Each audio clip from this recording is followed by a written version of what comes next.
வணக்கம். இது வழக்கு. அடுத்தடுத்து 3 பேர் கொலை, பேருந்துகள் உடை, 144 தடை உத்தரவு, கதி கலங்கிய நெல்லை.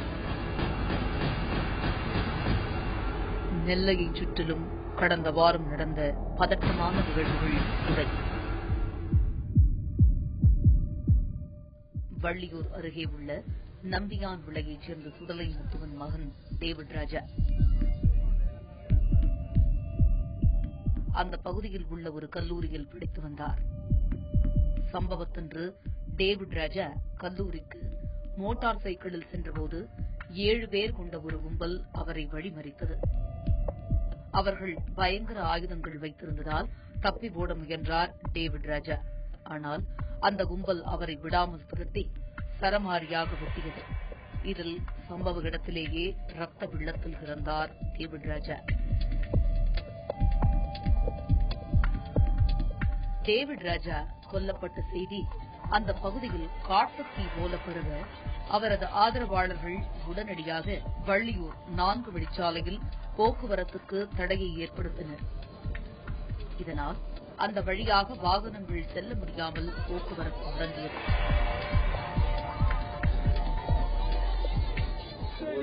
இளைஞர் சுத்தமான கிரிமினல்களால எந்தவித காரணங்களும் இல்லாம வெட்டி கொல்லப்பட்டிருக்கிறாரு.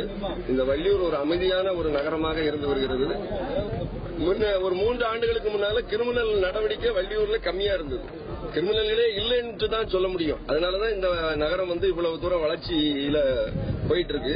ஆனா இப்ப 3 ஆண்டுகளாக காவல்துறை அந்த கிரிமினல்கள் மீது எந்தவித ஒரு நடவடிக்கையும் எடுக்காதனால அவங்க ஃப்ரீயா அவங்களுடைய செயல்பாடுகளை ஈஸியா செய்துட்டு இருக்காங்க. அது மீது எங்களுக்கு சட்டப்பூர்வமான இந்த இதுக்கு மேல உள்ள நடவடிக்கையை நாங்க கேட்கிறோம். அந்த கிரிமினலை அரெஸ்ட் பண்ணுங்கன்னு சொல்றோம். ஆனால் இந்த கிரிமினல் நடவடிக்கைகளில் ஈடுபட்டு இருக்காங்களா அவங்களுடைய செயல்பாடு முழுமையாக தடுக்கப்பட வேண்டும். அதற்குரிய உத்தரவாதம் எங்களுக்கு அவங்க கொடுக்கணும். மாவட்ட காவல் கண்காணிப்பாளர் உள்ளிட்ட உயர் அதிகாரிகள் விரைந்து சென்று பேச்சுவார்த்தையில் ஈடுபட்டனர். ஆனால் குற்றவாளிகளை கண்டுபிடிக்க வலியுறுத்தி மறியல் தொடர்ந்ததால் போலீசார் தடியடியில் இறங்கினர். அப்போது சிலர் கல்வீச்சில் இறங்க 9 பேருந்துகள் உட்பட 14 வாகனங்கள் நொறுக்கப்பட்டன.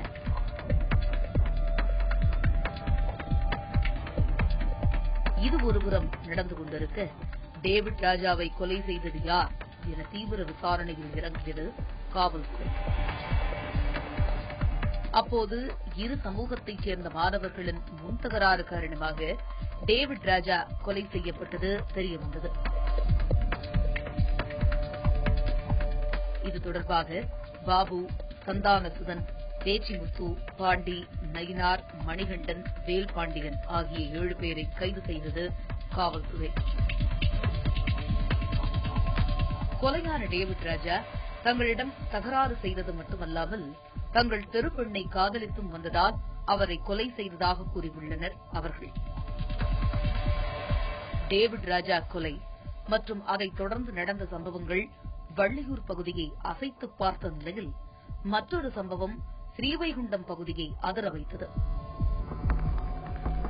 தூத்துக்குடி மாவட்டம் ஸ்ரீவைகுண்டம் இன்னும் பதற்றம் குறையாமல் தான் இருக்கிறது. அதற்கு காரணம் பாஸ்கர் என்பவரின் கொலை சம்பவம். ஸ்ரீவைகுண்டம் பிச்சனார்கோப்பைச் சேர்ந்த பாஸ்கர் புதிய தமிழகம் கட்சியில் நகர செயலாளராக இருந்து வந்தார். சம்பவத்தன்று புதுக்குடியில் உள்ள பெட்ரோல் பங்கில் மோட்டார் சைக்கிளுக்கு பெட்ரோல் நிரப்பிக் கொண்டிருந்தார். அப்போது 2 மோட்டார் சைக்கிளில் வந்த 4 பேர் கும்பல் பாஸ்கரை சரமாரியாக வெட்டியது. இதில் சம்பவ இடத்திலேயே பரிதாபமாக இறந்தார் பாஸ்கர். பாஸ்கர் கொலையான சம்பவம் சுற்றுவட்டாரத்தில் தீ போல பரவ பரபரப்பு பற்றிக் கொண்டது. கொலையாளிகளை கண்டுபிடிக்க கோரி ஆங்காங்கே மறியல் போராட்டமும் நடந்தது. நெல்லை திருச்செந்தூர் சாலையில் மறியல் போராட்டம் நடந்த வேளையில் மறுபுறம் ஸ்ரீவைகுண்டம் வல்லநாடு சாலை போக்குவரத்தை KPK நகர் மக்கள் முடக்கினர். பாஸ்கருக்கும் தெப்பக்குளத் தெருவைச் சேர்ந்த சிலருக்கும் முன்விரோதம் இருந்து வந்தது. இது தொடர்பான வழக்கில் 2 நாட்களுக்கு முன்புதான் ஜாமீனில் வந்திருந்தார் பாஸ்கர். இதனையடுத்து இந்த முன்விரோதத்தில் பாஸ்கர் கொலையாகி இருக்கலாம் என கருதி அவர்களை பிடிக்கும் முயற்சியில் ஈடுபட்டது காவல்துறை. ஆனால் பாஸ்கர் கொலை சம்பவத்தில் பொய்யான குற்றவாளிகளை காவல்துறையினர் காட்ட முயல்வதாகவும் உண்மை குற்றவாளிகளை கைது செய்ய வேண்டும் எனவும் திடீர் உண்ணாவிரத போராட்டத்தில் ஈடுபட்டனர் பாஸ்கர் ஆதரவாளர்கள். சிறுவைகுண்டம் கேட்டுக்க நகரைச் சார்ந்த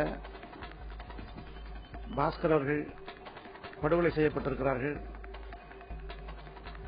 அந்த படுகொலைக்கு காரணமான உண்மையான குற்றவாளிகளை இன்றளவிலும் காவல்துறையோ அரசோ அவர்களை கைது செய்வதற்கு எந்தவித முனைப்பும் காட்டாத சூழ்நிலையில் அதை கண்டித்து இங்கே உண்ணாவிரத போராட்டம் நடத்திக் கொண்டிருக்கின்றோம். ஸ்ரீவைகுண்டத்தை சுற்றி நடந்த உண்ணாவிரதம் மறியல் சம்பவங்களால் அந்த பகுதி தொடர்ந்து பதற்ற நிலையிலேயே இருந்தது. கடந்த 4 நாட்களாக பாஸ்கர் கொலை செய்யப்பட்டிருந்தது. அவருடைய பிரதேசத்தை கூட வாங்காமல் பெற்றோர்கள் உண்மை குற்றவாளிகளை கைது செய்யுங்கள், வெறுமனே திட்டமிட்டு கொலை செய்துவிட்டு போலி குற்றவாளிகளை ஏற்றுக்கொள்ளாதீர்கள் என்று அவர்கள் பிரேதத்தை கூட வாங்காமல் போராடி வருகிறார்கள். பாஸ்கருடைய கொலைக்கு அவருடைய பெற்றோர்கள் குறிப்பிட்டு சில பேரை சொல்லுகிறார். இவர்கள் தான் கொலைக்கு காரணம் என்று குறிப்பிடுகிறார்.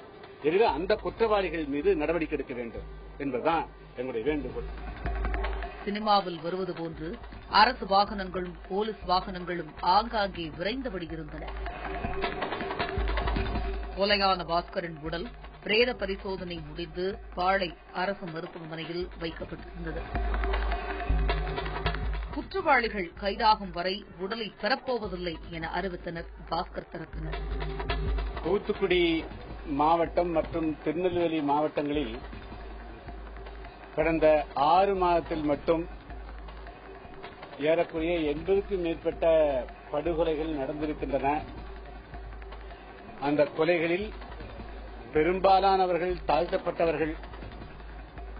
எனவே இதுகுறித்து தமிழ்நாடு அரசு விசேஷமான கவனம் செலுத்தி இதுபோன்ற வன்கொடுமைகளை தடுத்து நிறுத்த வேண்டும் என்று ஏறக்குறைய 2 மாதங்களுக்கு முன்பாகவே நான் தமிழக அரசுக்கு கடிதம் எழுதியிருக்கிறேன். குறிப்பாக ஸ்ரீவைகுண்டத்தை மையமாக வைத்து கடந்த ஓராண்டில் மட்டும் ஏறக்குறைய 15க்கும் மேற்பட்ட கொலைகள் நடைபெற்றிருக்கின்றன. இது ஒருபுறம் நடந்து கொண்டிருந்த போது ஸ்ரீவைகுண்டம் பகுதியில் வசிக்கும் மற்றொரு தரப்பினர் ஸ்ரீவைகுண்டம் கள்ளபிரான் கோவிலில் ஒன்று கூடினர்.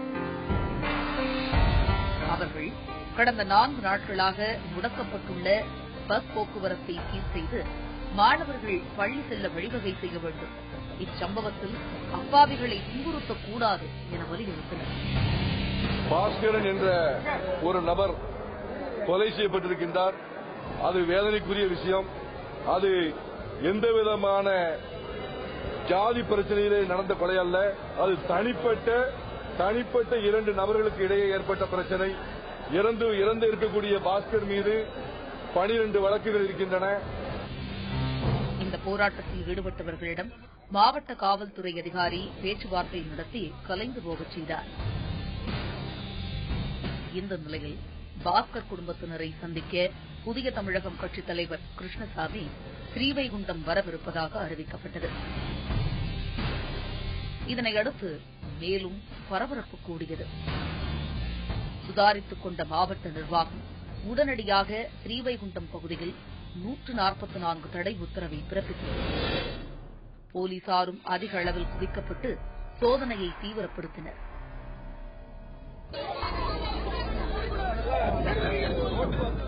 அடுத்தடுத்து 3 பேர் கொலை, பேருந்துகள் உடை, 144 தடை உத்தரவு, கதி கலங்கிய நெல்லை.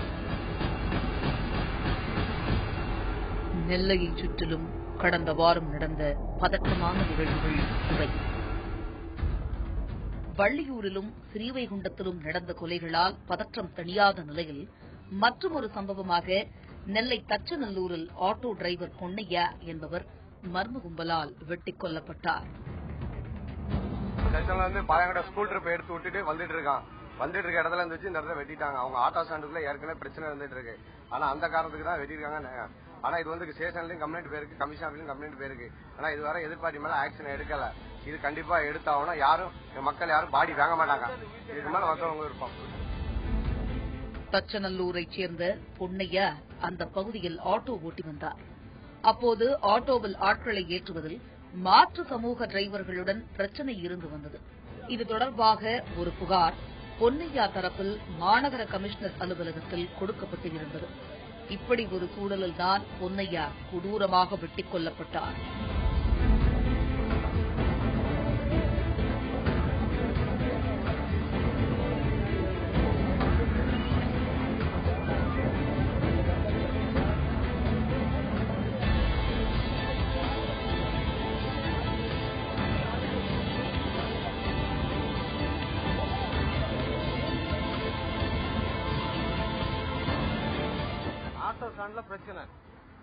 பிரச்சனை அவங்களுக்குள்ள கொஞ்ச நாளா பிரச்சனை நடந்துகிட்டே இருந்திருக்கு.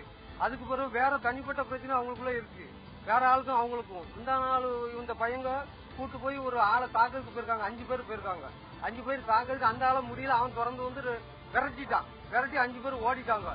ஸ்டேஷன்ல வந்து கம்ப்ளைண்ட் கொடுத்துருக்கு. அவங்கள பிடிக்காம இந்த எதிர்பார்த்து பையங்களை கரெக்டாங்க பாருங்க. அவங்கள பிடிக்கிறதுக்கு இவங்க அலைகிறாங்க. இந்த பையங்களை இவங்க கைது பண்ணிருப்பாங்கன்னா இவங்க 3 இன்னைக்கு கைது பண்ணிருப்பாங்கன்னா இன்னைக்கு இப்படி முடிஞ்சிருக்கும். அந்த பையனை வெட்டியிருக்க மாட்டாங்க. பொன்னையா கொலையும் அந்த பகுதியில் பதற்றத்தை ஏற்படுத்தியது.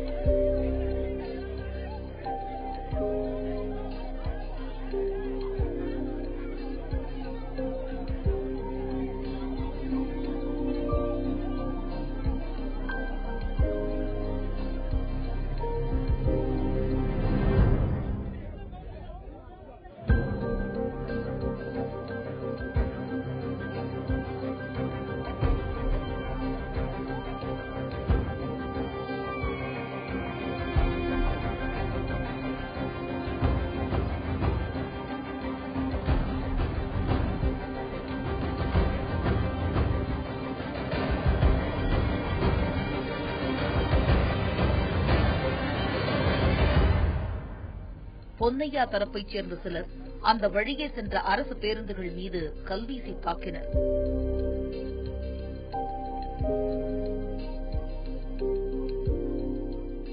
தடம் எண் 363 ஸ்ரீவில்லிபுத்தூர்ல இருந்து திருநெல்வேலி வரும்போது திருநெல்வேலி என்ட்ரி ஆகும்போது ஆமையம்பட்டிக்கு அடுத்து தச்சநல்லூர்ல வந்து சந்திமரிச்சம்மன் கோயில் பக்கத்துல வண்டி வந்து திருப்பி விட்டாங்க.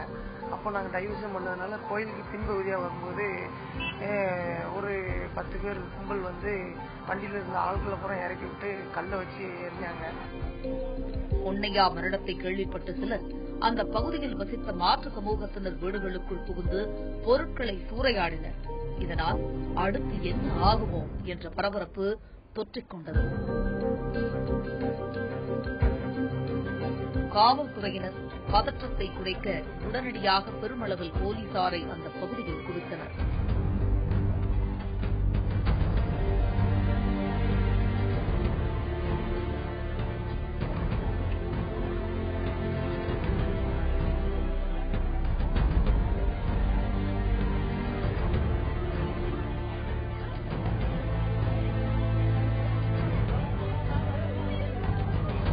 கொலை, பேருந்துகள் உடைப்பு, வீடுகள் சூறை என தச்சநல்லூர் பகுதியும் கலவர பூமியாகவே காட்சி தந்தது அன்று.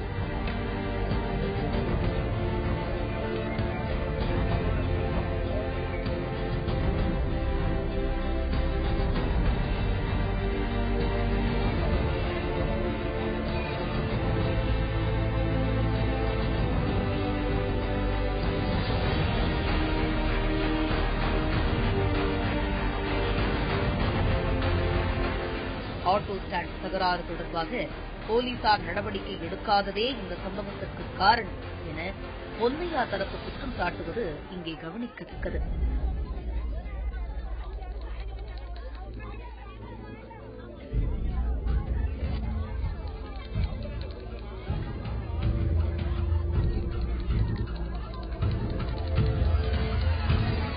தற்போதைய நிலையில் பாஸ்கர் உடலை பெற்றுக் கொண்டு விட்டனர் அவரது உறவினர்கள்.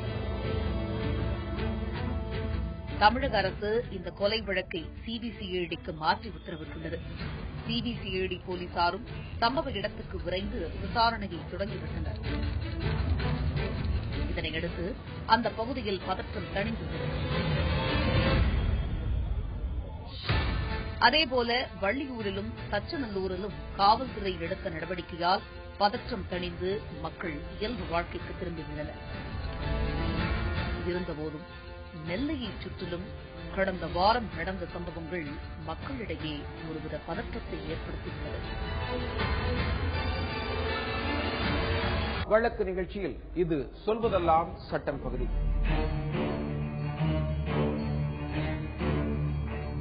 நீதிமன்றங்கள் ஜாமீன் மற்றும் முன்ஜாமீன் மனுக்கள் வழங்கும் பொழுது ஏதாவது ஒரு தொகை நிர்ணயம் செய்து அதை நீதிமன்றத்தின் வரவுல வைக்கணும் அப்படின்னு சொல்லி உத்தரவு பிறப்பிக்கிறது.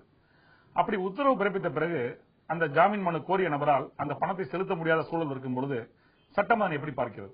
ஒரு வழக்கு பதிவு செய்யப்பட்ட பிறகு அது விசாரணை ஆரம்பித்த பிறகு ஒன்னு அந்த நபர் அந்த வழக்குல சம்பந்தப்பட்டிருக்க குற்றம் சாட்டப்பட்ட நபர்கள் கைது செய்யப்படுகிறார்கள். இல்ல அப்படின்னா அவங்க முன்ஜாமீன் மனு தாக்கல் செஞ்சு நீதிமன்ற உத்தரவின் வாயிலாக அவங்க நீதிமன்றத்தில் சரணடைகிறாங்க. இப்படிப்பட்ட சூழல் இருக்கும் பொழுது எந்த ஒரு வழக்குக்கும் அடிப்படையாக தேவையாக இருப்பது குற்றம் சாட்டப்பட்ட நபர்களை பொறுத்த வரைக்கும் ஜாமீன் மற்றும் முன்ஜாமீன் மனுக்கள். இது 437, 438, 439 குற்றவியல் நடைமுறை சட்டப்பிரிவின் வாயிலாக முன்ஜாமீன் மனுக்கள் மற்றும் ஜாமீன் மனுக்களை பற்றி நிர்ணயம் செய்கிறது. முன்ஜாமீன் மனுக்களை பொறுத்த வரைக்கும் மாவட்ட நீதிமன்றம் மற்றும் உயர்நீதிமன்றங்களுக்கு அதிகாரம் வழங்கப்பட்டிருக்கிறது. ஒரு நபர் கைது செய்யப்படுவதற்கு முன்பாகவே போலீசார் என்ன தேடுறாங்க, ஆக இந்த அடிப்படையில் எனக்கு முன்ஜாமீன் மனு தேவைப்படுகிறது, அந்த கைது தடுக்கப்பட வேண்டும், நான் நிரபராதி இல்ல குற்றமற்றவன், இது பொய் வழக்கு அப்படின்னு சொல்லக்கூடிய கூற்றுகளுக்கு ஏற்ற வகையில நீதிமன்றம் விசாரித்து அவங்களுக்கு ஜாமீன் கொடுக்குது. அப்படி ஜாமீன் கொடுக்கும் பொழுது அது முன்ஜாமீனாக இருந்தாலும் சரி ஜாமீனாக இருந்தாலும் சரி அந்த உத்தரவு பிறப்பிக்கப்படும் பொழுது வழக்கின் சூழ்நிலையை கருத்தில் கொண்டு அதற்கு ஏதாவது ஒரு தொகை நிர்ணயம் செய்யறாங்க. இந்த பணத்தை நீங்க ஜாமீன் தொகையாக நீதிமன்றத்தில் கட்டணும்னு சொல்லி உத்தரவு பிறப்பிக்கிறாங்க. அந்த பணத்தை கட்டிய பிறகு இது தவிர ஷூரிட்டி, அது என்ன ஷூரிட்டி கொடுக்கிறார்களோ அதற்கான ஈடுதொகை எல்லாமே ஆவணமாகவோ இல்ல ரேஷன் கார்டு போன்ற ஆவணங்களை நீதிமன்றத்தில் தாக்கல் செய்து அது உறுதி செய்த பிறகு அந்த ஜாமீன் மனுக்கள் முன்ஜாமீன் மனுக்கள்ல உத்தரவு பிறப்பிக்கிறாங்க கீழமை நடுவர் நீதிமன்றங்கள். அப்படிப்பட்ட சூழல்ல ஒரு நபர் ஒரு நீதிமன்றம் உத்தரவு பிறப்பிச்சதுல குறிப்பிட்ட தொகையை கட்ட முடியாத ஒரு சூழல்ல அவங்க அதை எந்த நீதிமன்றம் கொடுத்ததோ அதற்கு மேலாக உயர்நீதிமன்றத்துக்கு போகலாம். இல்ல உயர்நீதிமன்ற உத்தரவாக இருக்கும் பொழுது அங்கேயே ஒரு மனு தாக்கல் செஞ்சு இதை மாற்றம் செய்யணும் அப்படின்னு சொல்லி கேட்கலாம்.